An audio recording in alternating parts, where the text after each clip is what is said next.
आपके बच्चे आपसे ही तो सीखते हैं। यह कहानी हर माँ बाप को जरूर सुननी चाहिए। एक बूढ़ा व्यक्ति अपने बेटे और बहू के साथ रहता था।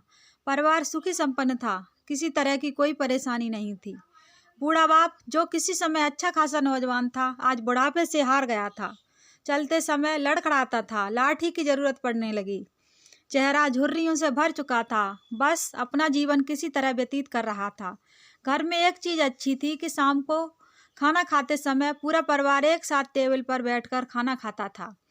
एक दिन ऐसे ही शाम को जब सारे लोग खाना खाने बैठे, बेटा ऑफिस से आया था, भूख ज्यादा थी, सो जल्दी से खाना खाने बैठ गया और साथ में बहू और उसका एक बेटा भी खाने लगे।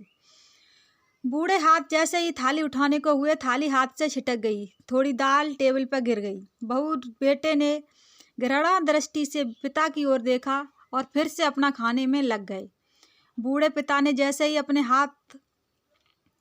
हाथों से खाना खाना शुरू किया तो खाना कभी कपड़ों पर गिरता, कभी जमीन पर। बहू चिढ़ते हुए कहा, हे राम, कितनी गंदी तरह से खाते हैं, मन करता है इनकी थाली किसी अलग कोने में लगवा देते हैं। बेटे ने भी ऐसे सिर हिलाया जैसे पत्नी की बात से सहमत हो।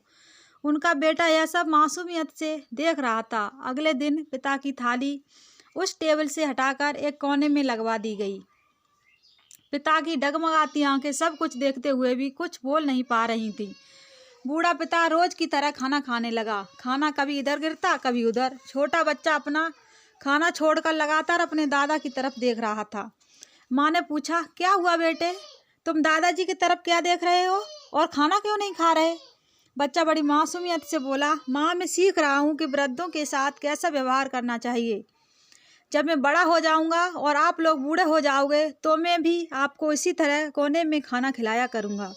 बच्चे के मुंह से ऐसा सुनते ही बेटे और बहू दोनों कांप उठे। शायद बच्चे की बात उनके मन में बैठ गई थी, क्योंकि बच्चे ने मासूमियत के साथ एक अच्छा सबक दोनों लोगों को दिया था। बेटे ने जल्दी से आगे बढ़कर पिता को उठाया और वापस टेबल पर खाना खाने के लिए बैठाया।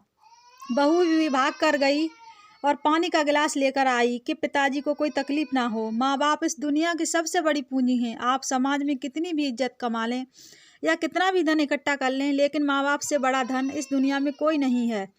हमें याद रखना चाहिए कि हम जो भी अपने माँ बाप के साथ करते हैं वह सब हमारे बच्चे हमारे साथ दोहराते हैं। हमारे बच्चे हमसे ही तो सीखते हैं। उम्मीद करती हूँ आपको मेरी छोटी सी कहानी पसंद आई होगी। अगर पसंद आई हो तो वीडियो को लाइक करें, शेयर करें और मेरे चैनल को सब्सक्राइब करें। नमस्कार।